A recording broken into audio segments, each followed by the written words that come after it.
Morning everyone. आज अपना chapter finish हो जाऊगा। ठीक है, तो सब तो पहला जो कल आपने आर्टिकल किया see that is current through semiconductor उसनों ਆਪਾਂ ਇੱਕ ਵਾਰ ਰਿਪੀਟ ਕਰ ਲਈਏ ਤਾਂ ਰਿਪੀਟ ਹੋ ਜਾਊਗਾ ਤੇ ਨਾਲ ਕੰਟੀਨਿਊਟੀ ਦੇ ਵਿੱਚ ਦੇ ਦੋ ਨੂਮੈਰੀਕਲਸ ਨੇ ਉਹ ਡਿਸਕਸ ਹੋ ਜਾਣਗੇ। ਤਾਂ ਆਪਣੇ ਕੋਲ ਇੱਕ ਸੈਮੀਕੰਡਕਟਰ ਦੀ ਲੇਅਰ ਹੈ, उसनों बैटरी ਤੇ ਕਨੈਕਟ ਕੀਤਾ ਹੈ। ਇਸ ਦਾ cross section area A, length है L, बैटरी है, voltage V, positive negative terminal है, इलैक्ट्रॉन्स इधर ਨੂੰ ਜਾਣਗੇ, ਹੋਲਸ ਇਸ ਸਾਈਡ ਨੂੰ ਜਾਣਗੇ। ठीक है, तो ਜਿਹੜਾ करंट ਹੋਊਗਾ जो बैटरी सप्लाई देगी that will be part of electronic current plus hole current. फिर अपने कोल आई का फॉर्मूला क्या होता है NeAVD। जे E होगा तो नंबर डेंसिटी इलैक्ट्रॉन की हो जाएगी, तो वेलोसिटी की होगी इलैक्ट्रॉन की हो जाएगी। जे H हो जाएगा फिर NeAV, फिर होल की वेलोसिटी हो जाएगी, होल की नंबर डेंसिटी हो जाएगी। ये दो वैल्यूज को इस पुट करांगे तो अपने को करंट कितने किलो आ जाएगा NeAV प्लस NeAV। इतने इलैक्ट्रॉन आ जाएगा, इतने होल आ जाएगा। E कॉमन कटांगे, it would be NeBe plus NHBH।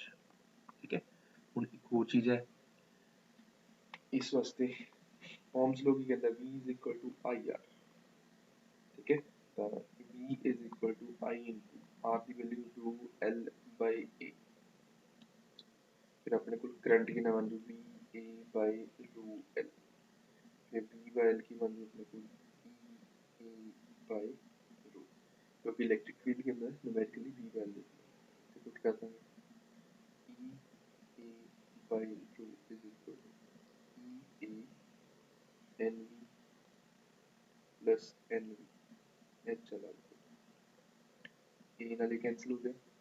ठीक है, वन बाय रू बचूगा, उसमें इक्के देखो लिखांगे E NV by E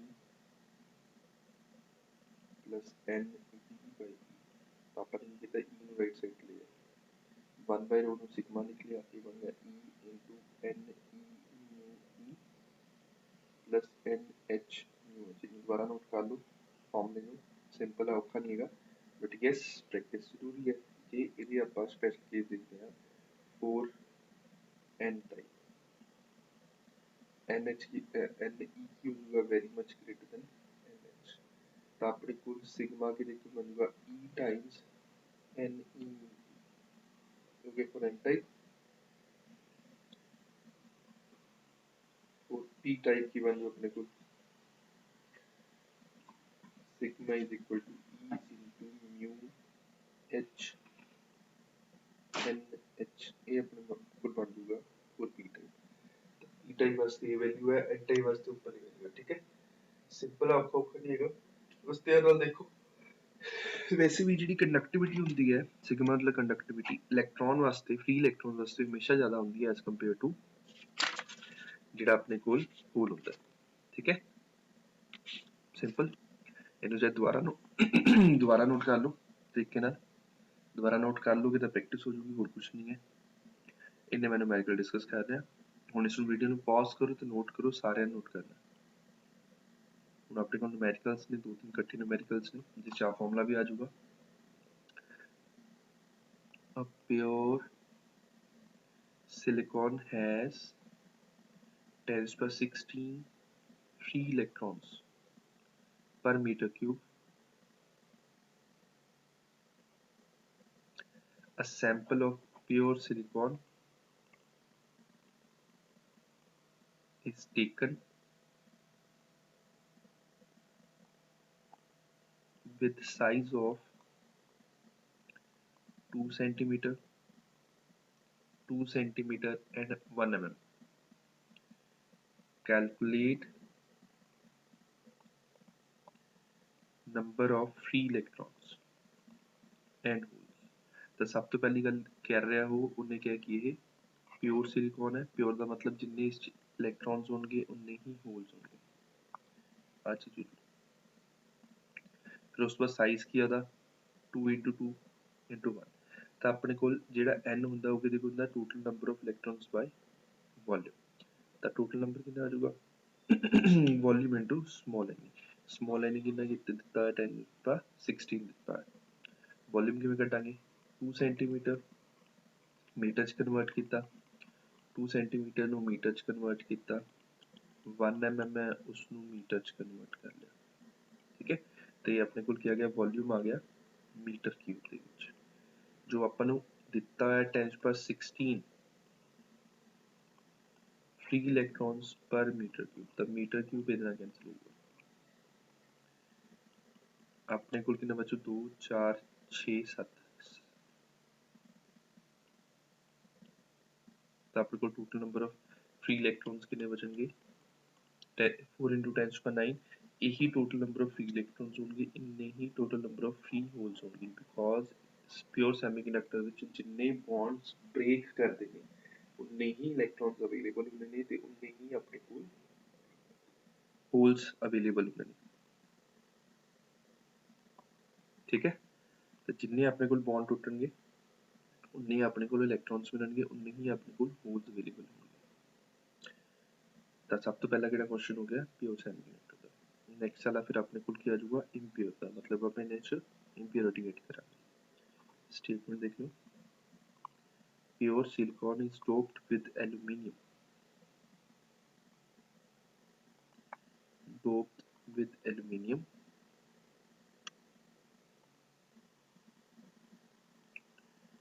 pure silicon contain 10^16 free electrons per meter cube and after doping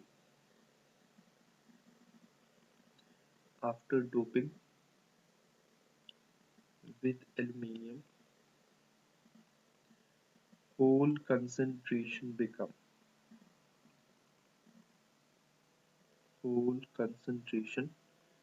becomes 5 into 10^22 free holes the word use ਕਰਦੇ ਨਹੀਂ ਆਪਾਂ holes ਆਊਗਾ per meter cube।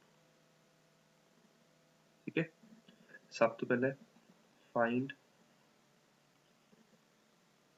is it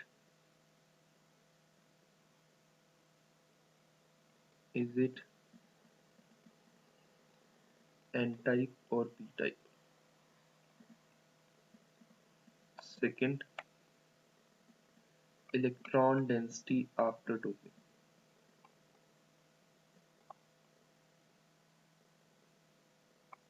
तो इस एक फॉर्मूला आता है जनरलाइज फॉर्मूला नोटबुक तो चाहे टॉप पे नोट कर लो ni square is equal to ne into nh तो ni की ਹੁੰਦਾ ਆਪਣੇ ਕੋਲ ਉਹ intrinsic charge carry density initially ਠੀਕ ਹੈ ਪਿਓਰ ਸੈਮੀਕੰਡਕਟਰ ਵਾਸਤੇ ne ਹੋ ਜਾਊਗਾ number of electrons per unit volume that is number density of free electrons ਤੇ nh ਕੀ ਹੋ ਜਾਊਗਾ number density of holes available।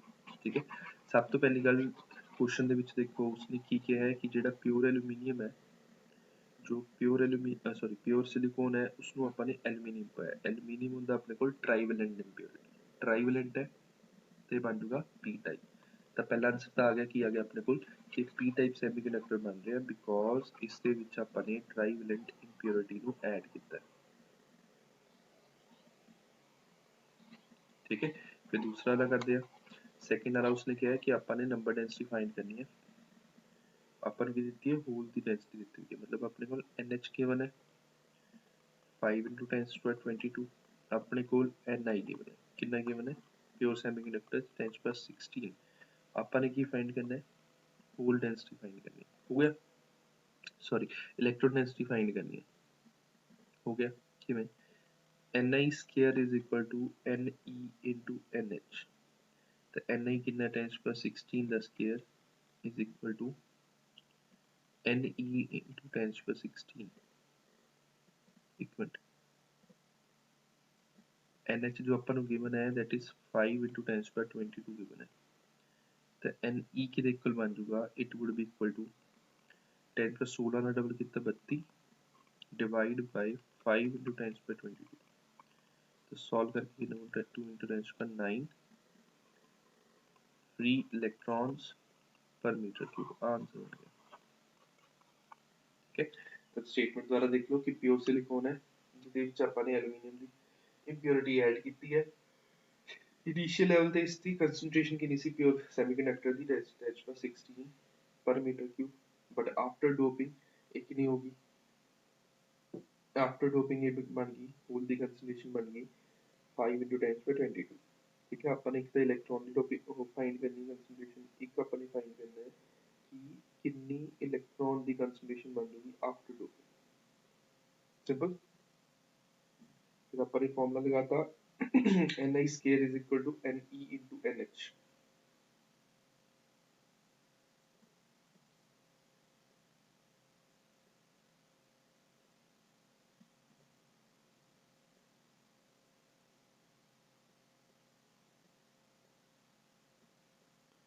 Next question है, नेक्स्ट क्वेश्चन है मोबिलिटी ਦੇ ਬੇਸ ਤੇ ਸਿੰਪਲ ਜਿਹਾ क्वेश्चन है, होप ਤੁਸੀਂ नोट कर ਲਿਆ ਹੋਊਗਾ ਆ ਵਾਲਾ, नहीं ਕੀਤਾ तो पॉज करके नोट करो। ठीक है, बैक करके पॉज करके नोट करो। नेक्स्ट अपने को है germanium is doped with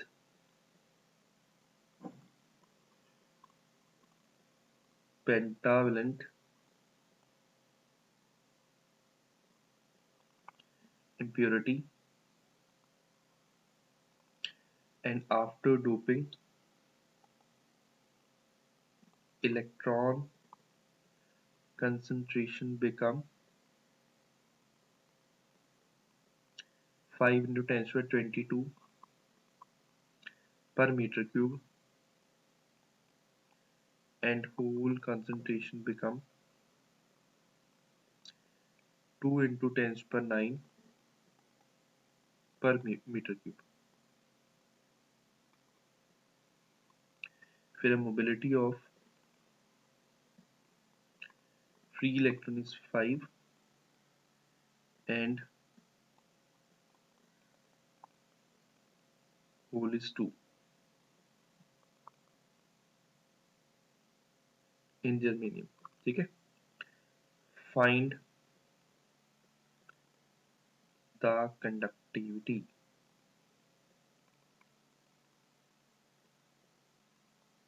simple है, सब तो पहले देखो कि इस हो की रहे अपन दिता की होया, अपन दिता है जर्मीनियम है, जर्मीनियम च पेंटावेलेंट इंप्योरिटी ऐड की है, मतलब इस की है Ne ज़्यादा होगा NH तो, चेक भी कर लेने।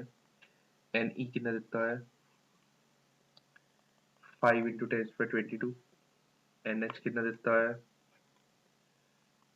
2 into 10 per 9, तो ऑटोमेटिकली जी पावर 22 है वो बहुत ज़्यादा है एज कंपेयर टू पावर 9 नालों, तो ये एन टाइप सैमीकंडक्टर हो गया।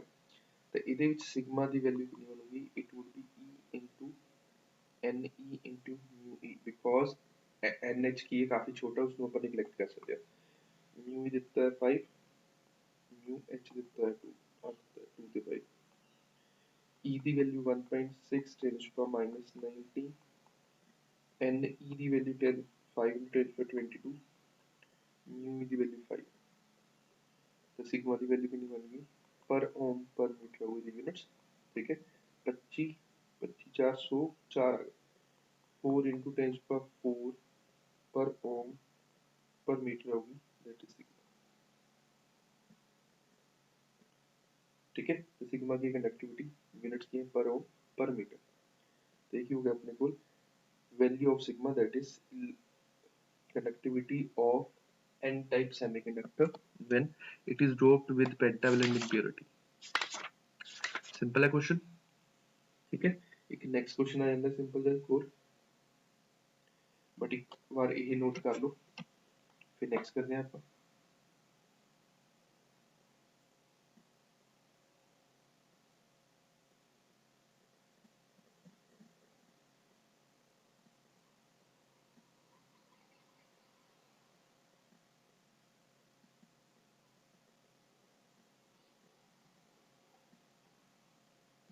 क्वेश्चन देख लो,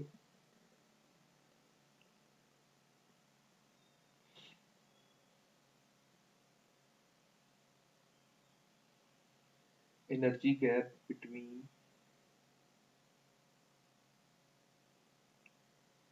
कंडक्शन बैंड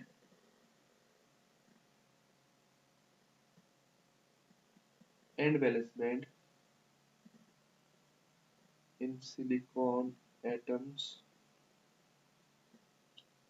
is कितना होता है सिलिकॉन वास्ते 1.1 electron volt. Calculate the maximum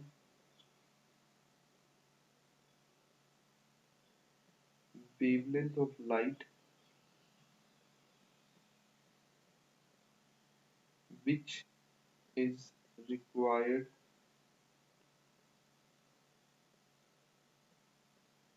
to make electron jump from valence band to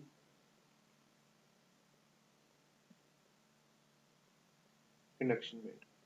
तो अपन की जिदा अपन wavelength of light चाहिए जिसने उसनु इलेक्ट्रॉन ਨੂੰ jump कराना from valence band to एक देखो ध्यान ਨਾਲ आ conduction band है आ valence band है. NH forbidden energy gap कितना given है 1.1 eV आ इलेक्ट्रॉन देते हैं.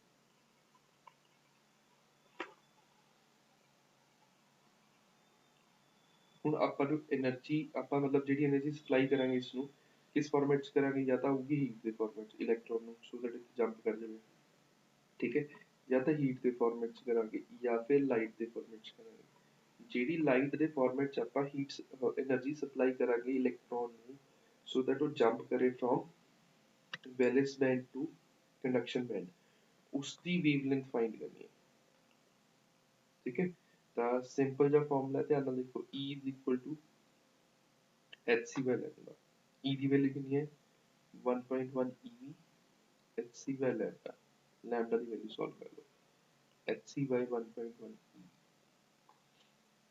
h ਕੀ ਹੁੰਦਾ ਆਪਣੇ ਕੋਲ Planck's constant Planck's constant ਦੀ ਵੈਲਿਊ ਹੁੰਦੀ ਹੈ 6.6 10 to the power minus 34 into speed of light in vacuum or in air that is 3 into 10 to the power 8 फिर 1.1 into 10 to the power sorry 1 e की वैल्यू 1.6 10 to the power minus 19 metre जाएगा तो इसमें solve करके होगा ये इतना बन गया 6 6 थी 18 18 divide by 1.6 10 to the power minus 7 बन गया minus 7 बनूंगा यस तो सॉल्व करके बन गया 11.25 10 to the power minus 7 metre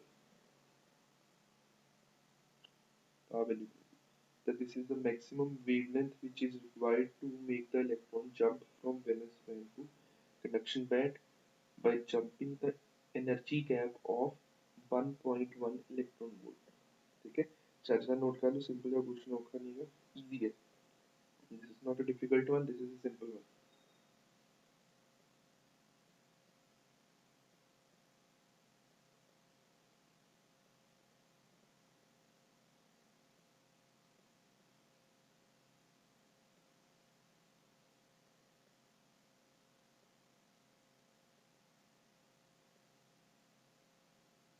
कर लो नोट आराम ਨਾਲ वीडियो को पॉज करके नोट कर लो ठीक है सिंपल सा क्वेश्चन है नेक्स्ट अपने को टॉपिक बनना है दैट इज पहले भी डिस्कस किया है effect of temperature on the conductivity of semiconductor conductivity of first part है metals second part है वो semiconductor क्योंकि ਜਿਹੜੇ ਆਪਣੇ ਕੋਲ insulator ਹੁੰਦੇ ਨੇ ਉਹਨਾਂ ਦਾ ਡਿਸਕਸ ਨਹੀਂ ਕਰ ਸਕਦੇ ਉਹਨਾਂ ਚ ਕੰਡਕਟਿਵਿਟੀ ਹੁੰਦੀ ਨਹੀਂ ਹੈ ਤਾਂ ਬਰਨ ਹੋ ਜਾਣਗੇ ਬਟ ਕੰਡਕਟ ਨਹੀਂ ਕਰਨਗੇ ਤਾਂ ਆਪਣੇ ਕੋਲ resistivity the formula Ki C m by n e square to recall ਕਰੋ ਇਹ ਕਿਤਾ ਆਪਾਂ ਨੇ ਸੈਕੰਡ ਚੈਪਟਰ ਚ ਕੀਤਾ ਹੈ ਕਰੰਟ ਵਾਲੇ ਚੈਪਟਰ ਚ ਠੀਕ ਹੈ ਤਾਂ ਜਿਵੇਂ ਆਪਾਂ ਟੈਂਪਰੇਚਰ ਇਨਕਰੀਜ਼ ਕਰਦੇ ਆ ਜਿਵੇਂ ਆਪਾਂ ਟੈਂਪਰੇਚਰ ਇਨਕਰੀਜ਼ ਕਰਦੇ ਆ ਠੀਕ ਹੈ ਉਸ ਨਾਲ ਕੀ ਹੁੰਦਾ ਆਪਣੇ ਕੋਲ ਜਿਹੜੇ ਪਾਰਟੀਕਲਸ ਨੇ ਉਹਨਾਂ ਦੀ ਵੈਲੋਸਿਟੀ ਵੱਧ ਜਾਂਦੀ ਹੈ ਵੈਲੋਸਿਟੀ ਵੱਧ ਜਾਂਦੀ ਹੈ ਐਂਡ ਉਹਨਾਂ ਦੀ ਬੌਂਡਿੰਗ ਟੁੱਟ ਜਾਂਦੀ ਹੈ ਮੈਟਲਸ ਵਾਸਤੇ ਹੋਰ ਇਲੈਕਟ੍ਰੋਨਸ ਅਵੇਲੇਬਲ ਹੋ ਜਾਂਦੇ ਨੇ ਤਾਂ ਆਪਣੇ ਕੋਲ ਇਸ ਨਾਲ ਕੀ ਹੁੰਦਾ ਮੈਟਲਸ ਵਾਸਤੇ n ਕੀ ਹੁੰਦਾ ਫਿਕਸਡ, ਬਟ ਰਿਲੈਕਸੇਸ਼ਨ ਟਾਈਮ ਕੀ ਹੁੰਦਾ ਘਟ ਜਾਂਦਾ। ਹੁਣ ਜੇ ਆਪਣੇ ਕੋਲ m ਫਿਕਸ ਹੈ that's mass of electron, n fix ਹੈ e ਫਿਕਸ ਹੈ, ਤਾਂ ਆਪਾਂ ਕਹਿ ਸਕਦੇ ਹਾਂ ਮੈਟਲਸ ਵਾਸਤੇ ਰੋ ਕਿਸ ਤੇ ਡਿਪੈਂਡ ਕਰਦਾ ਸਿਰਫ 1/2 ਤੇ। ਤਾਂ ਟੋ ਕੀ ਹੋ ਰਿਹਾ ਘਟ ਰਿਹਾ, ਜੇ ਟੋ ਘਟ ਰਿਹਾ ਟੋ ਘਟ ਰਿਹਾ, ਜੇ ਘਟ ਗਿਆ ਤਾਂ ਰੈਜ਼ਿਸਟਿਵਿਟੀ ਕੀ ਹੋ ਜੂਗੀ, ਠੀਕ ਹੈ। ਜੇ ਟੋ ਘਟ ਜੂਗਾ ਤਾਂ ਰੈਜ਼ਿਸਟਿਵਿਟੀ ਕੀ ਹੋ ਜੂਗੀ ਵੱਧ ਜੂਗੀ। ਸਿੰਪਲ ਹੈ ਕਿ ਜੇ n ਵੀ ਫਿਕਸ ਹੈ ਆਪਣੇ ਕੋਲ ਤਾਂ ਡਿਨੋਮੀਨੇਟਰ ਤੇ ਡਿਪੈਂਡ ਕਰੋ। ਸੈਮੀਕੰਡਕਟਰ ਵਾਸਤੇ ਹੈ ਕਿ ਸਿਲੀਕॉन ਦੇ ਜਿਹੜੇ ਐਟਮਸ ਹੁੰਦੇ ਨੇ ਉਹ ਇੱਕ ਦੂਜੇ ਨਾਲ ਕੋਵਲੈਂਟ ਬੌਂਡਿੰਗ ਨਾਲ ਜੁੜੇ ਹੁੰਦੇ ਨੇ, ਤਾਂ ਰੋ ਕਿਸ ਤੇ ਡਿਪੈਂਡ ਕਰੂਗਾ 1/n ਟੋ ਤੇ। ਜੇ ਟੈਂਪਰੇਚਰ ਇੰਕਰੀਜ਼ ਕਰ ਦੂੰਗਾ ਤਾਂ ਉਸ ਮੂਵਮੈਂਟ ਤੇ ਕੰਡਕਟਰ ਬੌਂਡ ਟੁੱਟਣਗੇ n ਵੱਧ ਜੂਗਾ, ਬੌਂਡ ਟੁੱਟਣਗੇ n ਵੱਧ ਜੂਗਾ ਤਾਂ ਟੋ ਵੀ ਘਟ ਜੂਗਾ ਬਿਕੋਜ਼ ਉਹਨਾਂ ਦੀ ਸਪੀਡ ਵੱਧ ਜੂਗੀ ਇਲੈਕਟ੍ਰੋਨਸ ਦੀ। ਤਾਂ ਓਵਰਆਲ ਰਿਜ਼ਲਟ ਕੀ ਬਣੂਗਾ ਕਿ ਰੈਜ਼ਿਸਟਿਵਿਟੀ ਘਟ ਜੂ ਐਂਡ ਕੰਡਕਟਿਵਿਟੀ ਵੱਧ ਜੂ। ਮਤਲਬ ਜੋ ਆਪਣੇ ਕੋਲ ਮੈਟਲਸ 'ਚ ਹੋ ਰਿਹਾ ਹੈ ਸੈਮੀਕੰਡਕਟਰ ਤੇ ਨੋਨ ਮੈਟਲ 'ਚ ਆਪੋਜ਼ਿਟ ਹੋਊਗਾ। ਮੈਟਲਸ ਦੇ ਵਿੱਚ ਟੈਂਪਰੇਚਰ ਵਧਾਉਣ ਤੇ ਟੋ ਕੀ ਹੋ ਰਿਹਾ ਹੈ ਘਟ ਰਿਹਾ, ਟੋ ਘਟ ਗਿਆ ਤਾਂ ਰੈਜ਼ਿਸਟਿਵਿਟੀ ਵੱਧ ਗਈ, ਰੈਜ਼ਿਸਟਿਵਿਟੀ ਵੱਧ ਗਈ ਤਾਂ ਕੰਡਕਟਿਵਿਟੀ ਘਟ ਗਈ। ਸੈਮੀਕੰਡਕਟਰ ਜਿਹਦੇ ਪੁੱਠਾ ਹੋ ਜਾਊਗਾ, ਸੈਮੀਕੰਡਕਟਰ 'ਚ ਟੈਂਪਰੇਚਰ ਵਧਾਉਣ ਤੇ ਨੰਬਰ ਡੈਂਸਿਟੀ ਵੱਧ ਜੂ, ਟੋ ਘਟ ਜੂ, ਐਂਡ ਪੁੱਠਾ ਕਿਵੇਂ ਹੋਇਆ ਕਿ ਰੈਜ਼ਿਸਟਿਵਿਟੀ ਘਟ ਗਈ ਤੇ ਕੰਡਕਟਿਵਿਟੀ ਵੱਧ ਗਈ। ਠੀਕ ਹੈ, ਤਾਂ this is the funda for ਆਪਣੇ ਸੈਮੀਕੰਡਕਟਰ। ਤਾਂ ਆਹ ਫਾਰਮੂਲਾ ਯਾਦ ਰੱਖਣਾ, ਇਸ ਬਿਹਾਫ ਤੇ ਹੀ ਆਪਾਂ ਨੇ ਐਕਸਪਲੇਨ ਕਰਨਾ, ਹੋਰ ਕੋਈ ਕਿਵੇਂ ਨਹੀਂ ਐਕਸਪਲੇਨ ਕਰ ਸਕਦੇ। ਰੀਕਾਲ ਕਰ ਲਓ ਕਿ ਫੋਨ ਦੀ ਐਗਜ਼ਾਮਪਲ ਦਿੱਤੀ ਹੋਈ ਹੈ ਕਿ ਜਦੋਂ ਆਪਣੇ ਕੋਲ ਫੋਨ ਹੀਟ ਹੁੰਦਾ ਤਾਂ ਹੈਂਗ ਹੋਣ ਲੱਗਦਾ। ਹੈਂਗ ਦਾ ਮਤਲਬ ਇਹ ਹੁੰਦਾ ਕਿ ਉਹਦੀ ਰੈਜ਼ਿਸਟਿਵਿਟੀ ਵੱਧ ਗਈ ਤੇ ਕੰਡਕਟਿਵਿਟੀ ਘਟ ਗਈ। ਵੀਡੀਓ ਨੂੰ ਪੌਜ਼ ਕਰਕੇ ਨੋਟ ਕਰ ਲਓ, ਸਿੰਪਲ ਜਿਹਾ ਟੌਪਿਕ ਹੈ, ਕੁਝ ਹੈ ਨਹੀਂ ਇਸ 'ਚ। ਇਸ ਨਾਲ ਤੁਹਾਡਾ ਚੈਪਟਰ ਸਾਰਾ ਹੋ ਚੁੱਕਿਆ ਕੰਪਲੀਟ।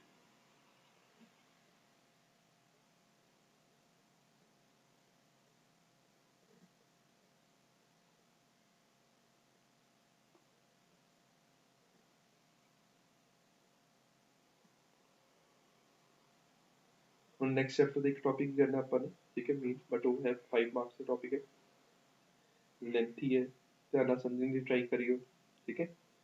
ਨੈਕਸਟ ਆਪਣੇ ਕੋਲ 9th B ਬਣਦਾ chapter. The name of the chapter is Semiconductor Devices. The chapter name is Semiconductor Devices. ਤਾਂ ਆਪਣੇ ਕੋਲ ਹੈ ਕੀ, ਮੇਰੀ ਥਿਊਰੀ ਬਹੁਤ ਲੈਂਥੀ ਜਾਣੀ ਹੈ, ਲੈਂਥੀ ਜਾਊਗੀ ਲਿਖਵਾਣੀ ਤਾਂ ਮੈਨੂੰ ਪਊਗੀ ਸਾਰੀ ਤੇ ਇਸ ਨੂੰ ਧਿਆਨ ਨਾਲ ਸਮਝ ਲਿਓ।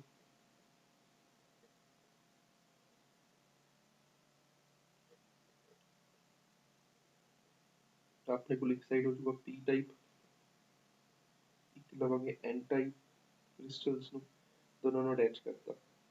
ਜਿਸ ਮੂਵਮੈਂਟ ਤੇ ਅਟੈਚ ਕੀਤਾ ਤਾਂ P ਸਾਈਡ ਕੀ ਹੁੰਦਾ ਆਪਣੇ ਕੋਲ ਪੋਜ਼ਿਟਿਵ ਹੁੰਦਾ,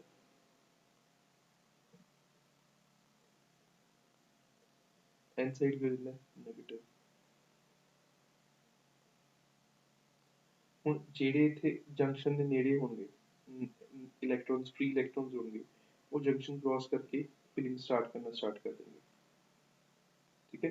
ਤਾਂ ਇੱਥੇ ਜਿਹੜੇ ਪੋਜ਼ਿਟਿਵ ਚਾਰਜ ਹੋਣਗੇ, ਧਿਆਨ ਨਾਲ ਦੇਖੋ, ਜਿਹੜੇ ਜੰਕਸ਼ਨ ਦੇ ਨੇੜੇ P ਸਾਈਡ ਤੇ ਹੋਲਸ ਅਵੇਲੇਬਲ ਹੋਣਗੇ ਉਹਨਾਂ ਵਿੱਚ ਫ੍ਰੀ ਇਲੈਕਟ੍ਰੋਨਸ ਮੂਵਮੈਂਟ ਕਰਨਗੇ, ਕਿਉਂਕਿ ਇਲੈਕਟ੍ਰੋਨ ਮਤਲਬ ਨੈਗੇਟਿਵ ਪੋਜ਼ਿਟਿਵ ਨੂੰ ਅਟਰੈਕਟ ਕਰਦਾ ਹੈ। ਜਦੋਂ ਇੱਕ ਦੂਜੇ ਨੂੰ ਅਟਰੈਕਟ ਕਰਨਗੇ, ਠੀਕ ਹੈ, ਜਦੋਂ ਇੱਕ ਦੂਜੇ ਨੂੰ ਅਟਰੈਕਟ ਕਰਨਗੇ ਤਾਂ ਜੇ ਇਲੈਕਟ੍ਰੋਨਸ ਜੋ ਹੈ ਉਹ N to P ਮੂਵ ਕਰਨਗੇ ਤਾਂ ਉਸਦਾ ਕਰੰਟ ਜਿਹੜਾ ਹੋਊਗਾ ਉਹ ਹੋਊਗਾ ਫਰੋਮ P to N। ਤਾਂ ਕਰੰਟ ਜਾਊਗਾ ਫਰੋਮ P to N, ਇਸ ਕਰੰਟ ਨੂੰ ਕਹਾਂਗੇ ਆਪਾਂ ਡਿਫਿਊਜ਼ਨ ਕਰੰਟ, ਇਸ ਕਰੰਟ ਨੂੰ ਆਪਾਂ ਕਹਾਂਗੇ ਡਿਫਿਊਜ਼ਨ ਕਰੰਟ, ਠੀਕ ਹੈ।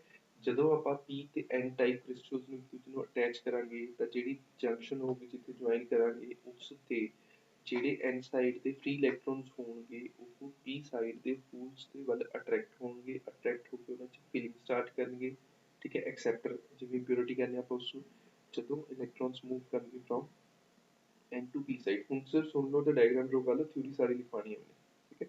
ਜਦੋਂ ਉਹ N to P ਮੂਵ ਕਰਨਗੇ ਤਾਂ ਕਰੰਟ ਕਿੱਥੇ ਜਾਊਗਾ P to N, ਐਂਡ ਇਸ ਕਰੰਟ ਨੂੰ ਆਪਾਂ ਕਹਾਂਗੇ ਡਿਫਿਊਜ਼ਨ ਕਰੰਟ, ਸਿੰਪਲ। ਹੁਣ p ਸਾਈਡ ਤੇ ਆਪਣੇ ਕੋਲ ਟ੍ਰਾਈਵੈਲੈਂਟ ਇੰਪਿਉਰਿਟੀਜ਼ ਹੈ, ਜਿਸ ਨਾਲ ਉਸ ਕੋਲ ਆਪਣੇ ਕੋਲ ਕੀ ਅਵੇਲੇਬਲ ਹੈ, 3 ਹੋਲਸ ਅਵੇਲੇਬਲ ਹੈ, ਐਕਸੈਪਟਰ ਇੰਪਿਉਰਿਟੀ ਹੈ ਤੇ ਹੋਲਸ ਅਵੇਲੇਬਲ ਹੈ। ਐਨ ਸਾਈਡ ਤੇ ਆਪਣੇ ਕੋਲ ਕੀ ਹੈ, ਪੈਂਟਾਵੈਲੈਂਟ ਇੰਪਿਉਰਿਟੀ ਹੈ, ਜਿਸ ਨਾਲ ਆਪਣੇ ਕੋਲ ਐਨ ਸਾਈਡ ਤੇ ਐਕਸਟਰਾ ਇਲੈਕਟ੍ਰੋਨਸ ਅਵੇਲੇਬਲ ਨੇ। ਨੀਅਰ ਦਾ ਜੰਕਸ਼ਨ ਜਿਸ ਮੂਵਮੈਂਟ ਤੇ ਆਪਣੇ ਕੋਲ ਇਲੈਕਟ੍ਰੋਨ ਅਟਰੈਕਟ ਹੋਣਗੇ p ਸਾਈਡ ਵੱਲ, ਉਸ ਮੂਵਮੈਂਟ ਤੇ ਉਹ ਕ੍ਰਾਸ ਦਾ ਜੰਕਸ਼ਨ ਮੂਵ ਕਰਨਗੇ। ਜਦੋਂ ਇਲੈਕਟ੍ਰੋਨ ਮੂਵ ਕਰਨਗੇ ਫਰੋਮ n to p ਤਾਂ ਕਰੰਟ ਫਲੋ ਕਰੂਗਾ from p to n, and ਇਸ ਨੂੰ ਨੇਮ ਨੂੰ ਆਪਾਂ ਕੀ ਦੇਵਾਂਗੇ, current name, that current we call as diffusion current. ਠੀਕ ਹੈ, ਹੁਣ ਜਿਵੇਂ ਜਿਵੇਂ electrons near the junction holes fill ਕਰੀ ਜਾਣਗੇ, ਉਵੇਂ ਉਵੇਂ ਇੱਥੇ ਆਪਣੇ ਕੋਲ ਕੀ ਹੋ ਜਾਊਗਾ, ਹੁਣ ਲੌਜੀਕਲੀ p ਤੇ n ਟਾਈਪ ਇਨੀਸ਼ੀਅਲ ਸਟੇਜ ਚ ਕੀ ਸੀਗੇ, ਉਹ ਸੀ ਨਿਊਟਰਲ। ਇਨੀਸ਼ੀਅਲ ਸਟੇਜ ਚ ਕੀ ਸੀ ਆਪਣੇ ਕੋਲ, ਉਹ ਸੀ ਨਿਊਟਰਲ।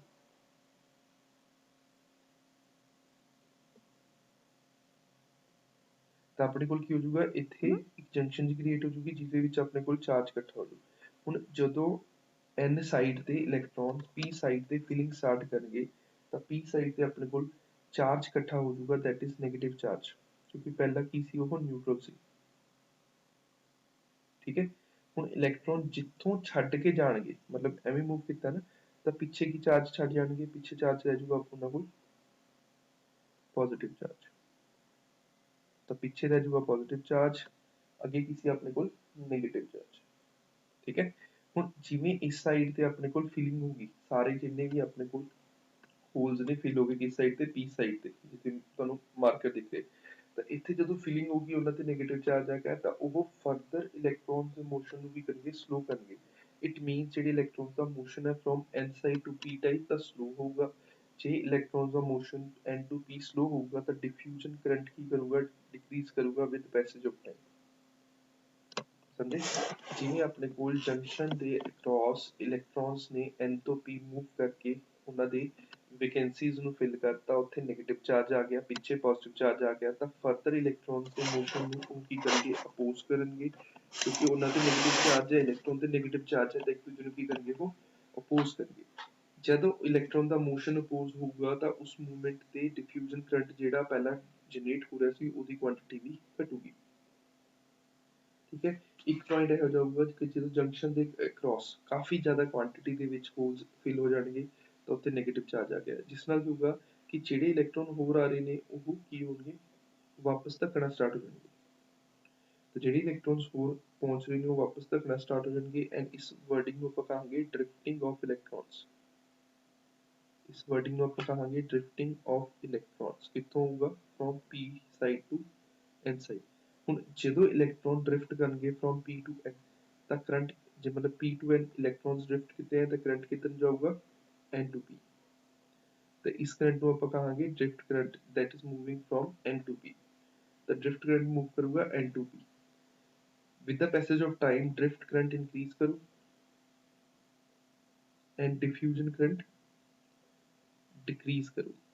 ਇੱਕ ਇਹੋ ਜਿਹਾ ਟਾਈਮ ਆ ਜੂ ਜਦੋਂ ਦੋਨੇ ਕਰੰਟ ਇੱਕ ਦੂਜੇ ਦੇ ਇਕੁਅਲ ਆਣਗੇ, ਮਤਲਬ ਜਿੰਨੇ electrons n to p move ਕਰਨਗੇ, ਉਨੇ ਹੀ electrons p to n move ਕਰਨਗੇ। that particular situation we call as equilibrium। ਤਾਂ equilibrium establish ਹੋ ਜੂਗਾ, ਤਾਂ ਆਪਣੇ ਕੋਲ ਜਿਹੜੀ ਇੱਥੇ ਜਿੰਨੇ ਫਿਲਿੰਗ ਹੋ ਚੁੱਕੇ ਸੀਗੇ ਹੋਲਸ, ਤੇ ਜਿੰਨੇ ਇਲੈਕਟ੍ਰੋਨ ਮੂਵ ਹੋ ਚੁੱਕੇ ਸੀ, ਉਹ ਫਿਕਸ ਹੋ ਜਾਣਗੇ। ਤਾਂ ਇੱਥੇ ਇੱਕ ਲੇਅਰ ਜੀ ਬਣ ਜੂ, ਜਿਸ ਲੇਅਰ ਨੂੰ ਆਪਾਂ ਕਹਾਂਗੇ ਡਿਪਲੀਸ਼ਨ ਲੇਅਰ। ਤਾਂ ਡਿਪਲੀਸ਼ਨ ਲੇਅਰ ਕੀ ਹੈ, ਇੱਕ ਟਾਈਪ ਦੀ ਰਿਸਟ੍ਰਿਕਸ਼ਨ ਹੈ, ਇੱਕ ਆਬਸਟਰਕਸ਼ਨ ਹੈ, ਰਿਸਟ੍ਰਿਕਸ਼ਨ ਹੈ, ਰੁਕਾਵਟ ਹੈ, ਜੋ ਫਰਦਰ ਇਲੈਕਟ੍ਰੋਨਸ ਨੂੰ ਮੂਵ ਨਹੀਂ ਕਰਨ ਦੇ ਰਹੀ ਫਰੋਮ n to p। ਤਾਂ ਇਹ ਕੀ ਬਿਹੇਵ ਕਰੂ, ਇਹ ਇੱਕ ਟਾਈਪ ਦੀ ਬੈਟਰੀ ਦਾ ਬਿਹੇਵ ਕਰੂ, ਕਿ ਇਹ ਹੋਰ ਕਿਸੇ ਇਲੈਕਟ੍ਰੋਨ ਨੂੰ, ਹੋਰ ਕਿਸੇ ਵੀ ਇਲੈਕਟ੍ਰੋਨ ਨੂੰ n to p ਮੂਵ ਨਹੀਂ ਹੋਣ ਦੇ ਰਹੀ। ਠੀਕ ਹੈ, ਤਾਂ ਇਹਦੀ ਜਦ ਤੱਕ ਤੁਸੀਂ 2-3 ਵਾਰ ਸੁਣੋਗੇ ਨਹੀਂ, ਉਦੋਂ ਤੱਕ ਤੁਹਾਨੂੰ ਇਹ ਚੀਜ਼ਾਂ ਕਲੀਅਰ ਨਹੀਂ ਹੋਣਗੀਆਂ। ਤੇ ਆਪਣੇ ਕੋਲ ਜਿਹੜੀ ਆ ਲੇਅਰ ਬਣ ਗਈ, ਇਸ ਨੂੰ ਆਪਾਂ ਕੀ ਕਹਾਂਗੇ, ਡਿਪਲੀਸ਼ਨ ਲੇਅਰ ਬਣ ਗਈ, ਜਿਹਦੀ ਆਪਣੇ ਕੋਲ ਬੈਟਰੀ ਫਿਕਸ ਹੋਗੀ, ਜਿਹਦੀ ਆਪਣੇ ਕੋਲ ਇੱਕ ਥਿਕਨੈਸ ਫਿਕਸ ਹੋਗੀ। ਥਿਕਨੈਸ ਕੀ ਡਿਫਾਈਨ ਕਰੂਗੀ, ਕਿੰਨੀ ਕੁਆਂਟੀਟੀ ਆਫ ਹੋਲਸ ਫਿਲ ਕੀਤੇ ਨੇ, ਤੇ ਕਿੰਨੀ ਕੁਆਂਟੀਟੀ ਆਫ ਇਲੈਕਟ੍ਰੋਨਸ ਆਏ ਨੇ। ਤਾਂ ਜਦੋਂ electron n to p move ਕੀਤੇ, ਤਾਂ ਪਿੱਛੇ ਕੀ ਛੱਡ ਗਏ, ਪੋਜ਼ਿਟਿਵ ਚਾਰਜ। ਜਦੋਂ electron n to p move ਕੀਤੇ ਆ, ਤਾਂ ਜਿੱਥੇ ਮੂਵ ਕਰ ਗਏ, ਉੱਥੇ ਕੀ ਕਰਤਾ ਇਹਨਾਂ ਨੇ, ਨੈਗੇਟਿਵ ਚਾਰਜ। ਠੀਕ ਹੈ, ਮੈਂ ਦੁਬਾਰਾ ਰਿਪੀਟ ਕਰ ਰਿਹਾ, ਦੁਬਾਰਾ ਸੁਣ ਲਓ ਸਾਰਾ, ਦੁਬਾਰਾ ਸਾਰਾ ਰਿਪੀਟ ਕਰ ਰਿਹਾ ਮੈਂ।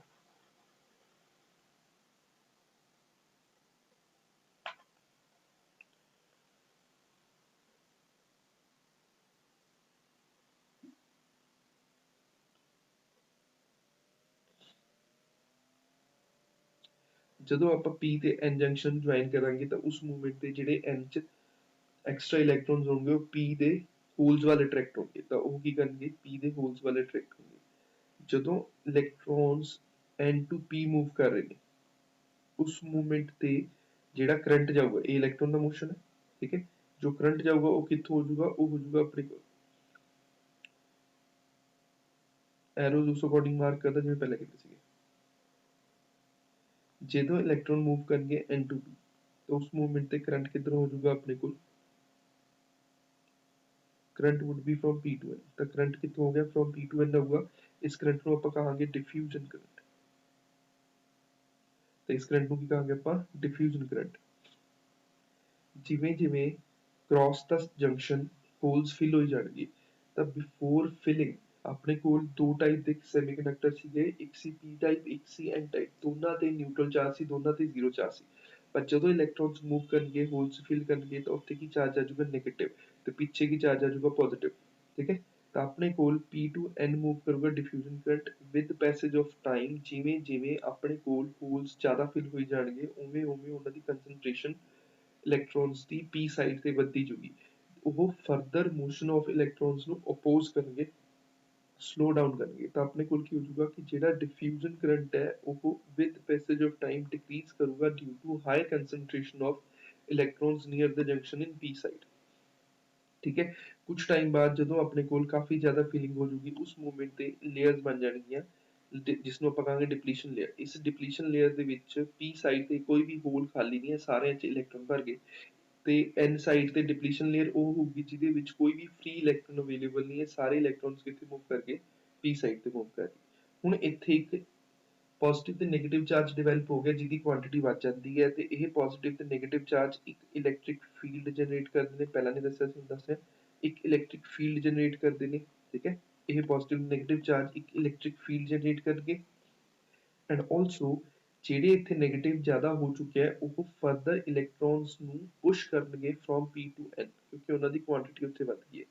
ਜਦੋਂ ਇਲੈਕਟ੍ਰੋਨ ਡ੍ਰਿਫਟ ਕਰਨਗੇ ਫਰੋਮ P to N ਤਾਂ ਉਹਨਾਂ ਦੇ ਕਾਰਨ ਇੱਕ ਕਰੰਟ ਪ੍ਰੋਡਿਊਸ ਹੋਊਗਾ that will move from N to P, that current is called drift current, ਠੀਕ ਹੈ। ਤੇ ਇਸ ਕਰੰਟ ਨੂੰ ਕਹਾਂਗੇ ਆਪਾਂ ਡ੍ਰਿਫਟ ਕਰੰਟ। ਜਿਵੇਂ ਡਿਫਿਊਜ਼ਨ ਕਰੰਟ ਡਿਕਰੀਜ਼ ਕਰੂਗਾ, ਠੀਕ ਹੈ, ਉਵੇਂ ਹੀ ਡ੍ਰਿਫਟ ਕਰੰਟ ਇਨਕਰੀਜ਼ ਕਰੂਗਾ। ਡ੍ਰਿਫਟ ਕਰੰਟ ਕੀ ਕਰੂਗਾ ਇਨਕਰੀਜ਼ ਕਰੂਗਾ ਜਦੋਂ ਜਿਵੇਂ ਜਿਵੇਂ ਇਲੈਕਟ੍ਰੋਨ ਮੂਵ ਕਰਨਗੇ ਫਰੋਮ P to N, ਤਾਂ ਆਪਣੇ ਕੋਲ ਡ੍ਰਿਫਟ ਕਰੰਟ ਕੀ ਕਰ ਗਿਆ ਵੱਧ ਗਿਆ। With the passage of time drift current ਵਧੀ ਜੂਗਾ, ਡਿਫਿਊਜ਼ਨ ਕਰੰਟ ਘਟੀ ਜੂਗਾ ਜਦੋਂ ਦੋਨੇ ਇੱਕ ਦੂਜੇ ਦੇ ਇਕੁਅਲ ਹੋ ਗਏ, ਮਤਲਬ ਜਦੋਂ ਡ੍ਰਿਫਟ ਕਰੰਟ ਡਿਫਿਊਜ਼ਨ ਦੇ ਇਕੁਅਲ ਹੋ ਗਿਆ ਤਾਂ ਡ੍ਰਿਫਟ ਹੈ, ਡਿਫਿਊਜ਼ਨ ਦੇ ਇਕੁਅਲ ਹੋ ਗਿਆ ਉਸ ਮੂਵਮੈਂਟ ਤੇ ਇਹ ਚੀਜ਼ ਕੀ ਹੋ ਜੂਗੀ ਫਿਕਸ ਹੋ ਜੂਗੀ, ਕਿਹੜੀ ਚੀਜ਼ depletion layer, depletion layer fix ਹੋ ਜੂਗੀ, ਪਲੱਸ ਇਹ ਕੀ ਹੋ ਜੂਗਾ ਇੱਕ ਡਿਪਲੀਸ਼ਨ ਲੇਅਰ ਫਿਕਸ ਹੋ ਜੂਗੀ, ਪਲੱਸ ਇਹ ਚੀਜ਼ ਕੀ ਹੋ ਜੂਗਾ ਆਪਣੇ ਕੋਲ ਇਕੁਇਲਿਬਰੀਅਮ ਐਸਟੈਬਲਿਸ਼ ਹੋ ਜੂਗਾ। ਤਾਂ ਜਿਹੜੀ ਆਹ ਡਿਪਲੀਸ਼ਨ ਲੇਅਰ ਹੈ ਇਹ ਕੀ ਕਰੂਗੀ, ਇਹ ਫਰਦਰ ਮੋਸ਼ਨ ਆਫ ਇਲੈਕਟ੍ਰੋਨਸ ਨੂੰ ਅਪੋਜ਼ ਕਰੂਗੀ। It will act like a battery ਜੋ ਕਿਸੇ ਵੀ ਇਲੈਕਟ੍ਰੋਨ ਨੂੰ ਮੂਵ ਨਹੀਂ ਹੋਣ ਦੇਗੀ, ਠੀਕ ਹੈ। ਤਾਂ ਇਹ ਕੀ ਹੋ ਜੂ ਆਪਣੇ ਕੋਲ formation of PN junction diode ਹੋਗੀ, ਤਾਂ ਇਹ ਕੀ ਆਪਣੇ ਕੋਲ ਹੈਡਿੰਗ ਕੀ ਹੈ ਦੀ formation of PN junction diode, this is called diode. ਹੁਣ ਇਹਦੀ ਡਾਇਓਡ ਦੀ ਖਾਸੀਅਤ ਹੁੰਦੀ ਹੈ ਕਿ ਇੱਕ ਡਾਇਰੈਕਸ਼ਨ ਦੇ ਵਿੱਚ ਇਹ ਕੰਡਕਟ ਕਰਦਾ, ਦੂਸਰੀ ਡਾਇਰੈਕਸ਼ਨ 'ਚ ਕੰਡਕਟ ਨਹੀਂ ਕਰਦਾ। ਉਹ ਆਪਾਂ ਨੈਕਸਟ ਕਲਾਸ 'ਚ ਕਰਾਂਗੇ ਜਦੋਂ ਡਿਸਕਸ ਕਰਾਂਗੇ ਫਾਰਵਰਡ ਬਾਇਸਿੰਗ ਐਂਡ ਰਿਵਰਸ ਬਾਇਸਿੰਗ। ਹਾਲੇ ਸਿਰਫ ਇਹ ਸਮਝੋ ਕਿ PN ਜੰਕਸ਼ਨ ਡਾਇਓਡ ਕਿਵੇਂ ਫਾਰਮ ਹੁੰਦਾ ਹੈ, ਠੀਕ ਹੈ। ਤਾਂ ਇੰਨਾ ਕੁ ਤੁਹਾਨੂੰ ਕਲੀਅਰ ਹੋਊਗਾ। ਹੁਣ ਥਿਊਰੀ ਲਿਖਦੇ ਹਾਂ, ਫਿਰ ਲਾਸਟ ਟਾਈਮ ਇੱਕ ਵਾਰ ਦੁਬਾਰਾ ਰਿਪੀਟ ਕਰ ਦੂੰਗਾ ਮੈਂ ਸਾਰਾ, ਬਟ ਇੱਕ ਵਾਰ ਥਿਊਰੀ ਪਹਿਲਾਂ ਕੰਪਲੀਟ ਕਰ ਲਿਆ, ਠੀਕ ਹੈ। ਸ਼ਾਰਟ ਫਾਰਮ ਲਿਖਣਾ ਲਿਖ ਲਓ, ਨਹੀਂ ਲਿਖਣਾ ਨਾ ਲਿਖੋ, ਕੋਈ ਚੱਕਰ ਨਹੀਂ ਹੈਗਾ, ਬਟ ਤੁਹਾਨੂੰ ਯਾਦ ਹੋਣਾ ਚਾਹੀਦਾ ਤੇ ਇਸ ਸ਼ਾਰਟ ਫਾਰਮ ਨਾਲ ਯਾਦ ਰੱਖਣਾ ਸੌਖਾ ਹੋ ਜਾਂਦਾ। ਤਾਂ ਥਿਊਰੀ ਕੀ ਬਣਦੀ ਹੈ ਆਪਣੇ ਕੋਲ, ਲੈਂਥੀ ਥਿਊਰੀ ਹੈ, ਮੈਨੂੰ ਬਾਰ-ਬਾਰ ਇੱਕ ਤੋਂ ਮਟੇਕ ਕੇ ਦੁਬਾਰਾ ਲਿਖਣਾ ਪਊਗਾ। ਟੇਕ two crystals of silicon atom, one is doped with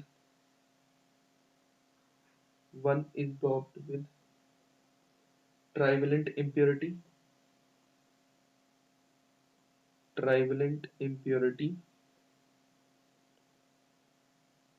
to form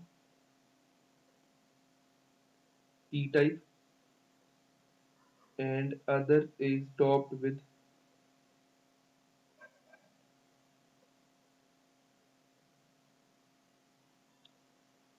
pentavalent impurity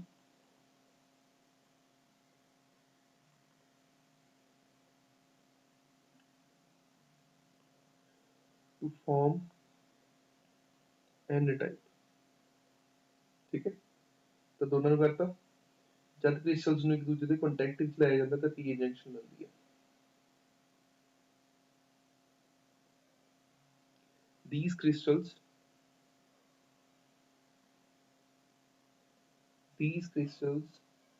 in contact with each other in contact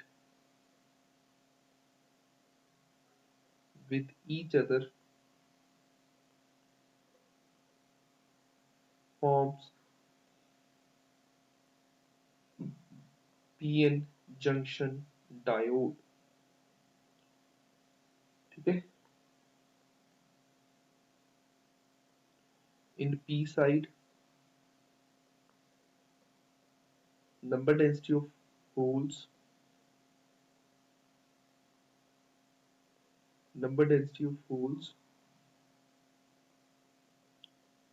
is more than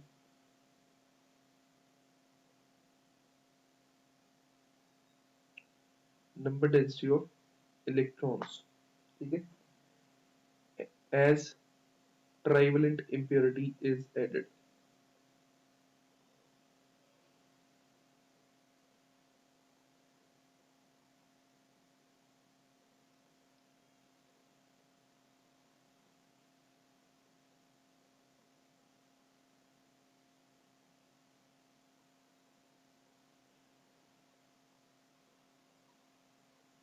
and N side तक जो अपने को and on n side number density of free electron is more। number density of free electron is more than holes as pentavalent impurity is added।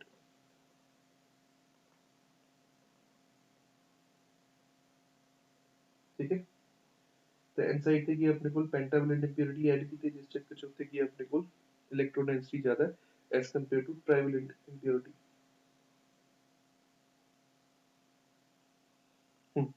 Near the junction ਕੀ ਹੋਗਾ, next paragraph ਬਣਾਉਣਾ ਹੁਣ।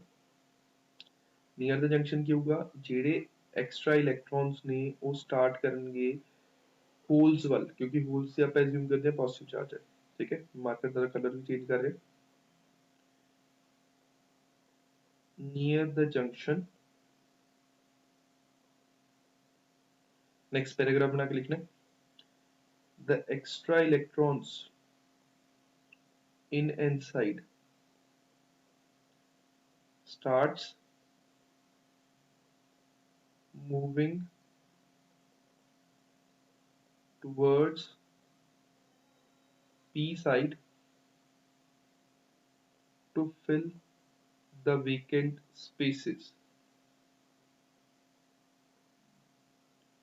hence electron move from n to p, which results into formation of या flow of current, formation जगह लगाएंगे flow of current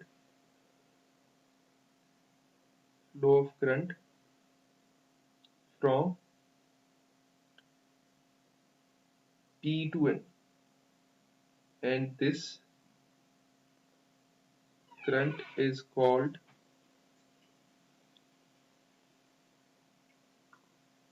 diffusion current। ठीक है, तो इस करंट ਨੂੰ ਕੀ ਕਹਾਂਗੇ ਆਪਾਂ, डिफ्यूजन करंट। मैं फर्स्ट पैराग्राफ गायब कर रहे हैं इस उम्मीद ਦੇ ਵਿੱਚ ਕਿ ਤੁਸੀਂ ਨੋਟ ਕਰ ਲਿਆ होगा।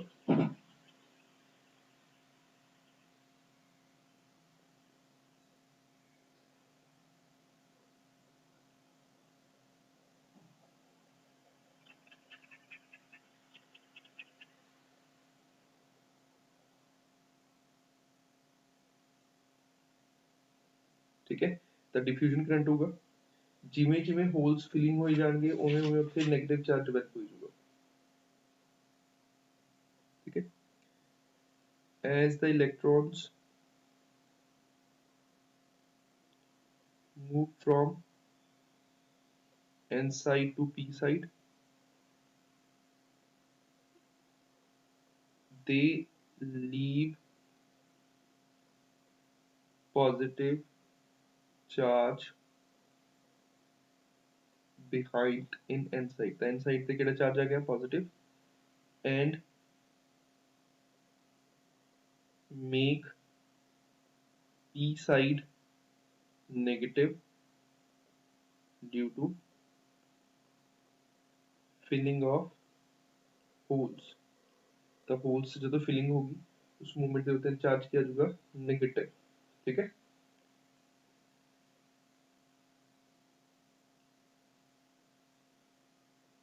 And this will happen near the junction, and this will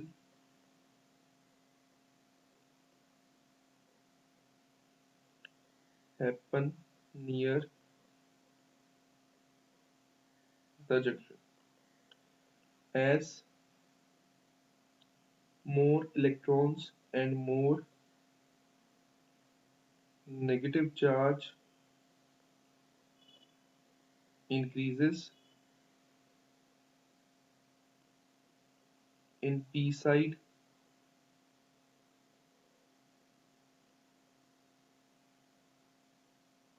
near the junction, it opposes the further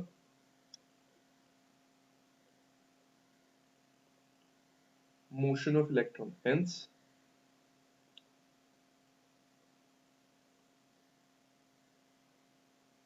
diffusion current decreases with the time। जिस ਨਾਲ ਕੀ ਹੋਊਗਾ diffusion current decrease ਕਰੂਗਾ with time, ठीक है। ਉਸ ਤੋਂ ਬਾਅਦ ਕੀ ਹੋਊਗਾ ਆਪਣੇ ਕੋਲ ਇੱਕ ਇਲੈਕਟ੍ਰਿਕ ਫੀਲਡ ਸੈਟਅਪ ਹੋ ਜੂ due to high charge on the n side and on the p side। Next steps क्या होगा, as more charge got concentrated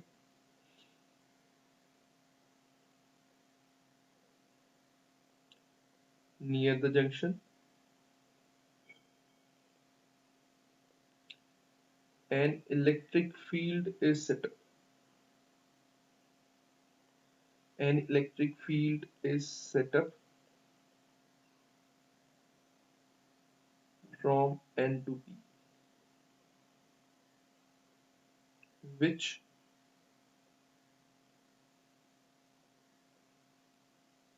moves the extra electrons in p side near the junction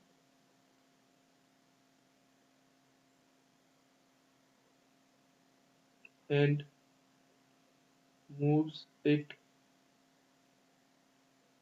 from p to n।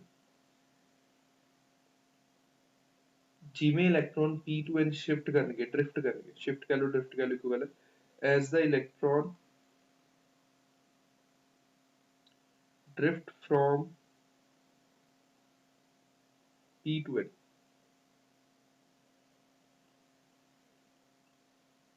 drift current starts, ऊपर start करूंगा,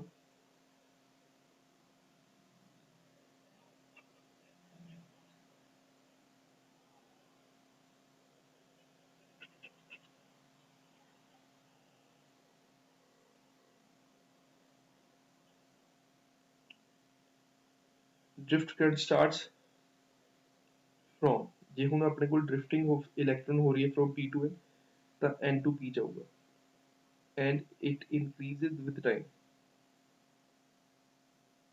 and increases with the time,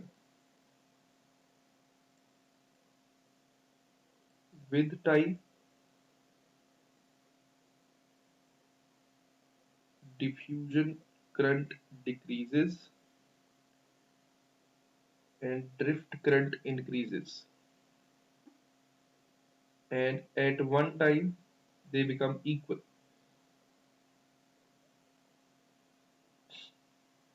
At one time they become equal.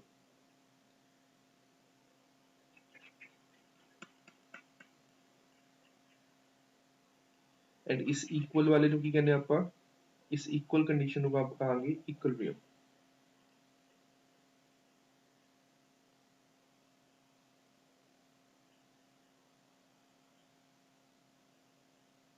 ठीक है, and this stage is called equilibrium stage।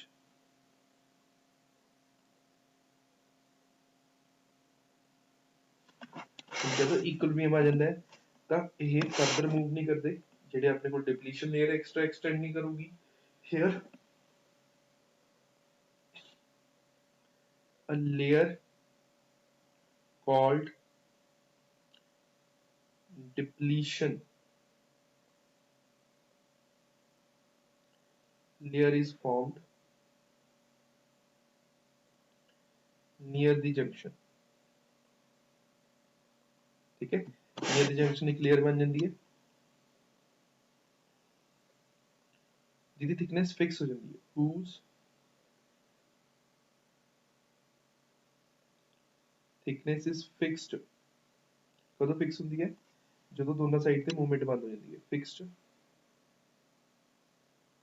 when drift current ਕਿਹਦੇ equal ਬਣ ਜਾਂਦਾ ਹੈ, diffusion current ਦੇ।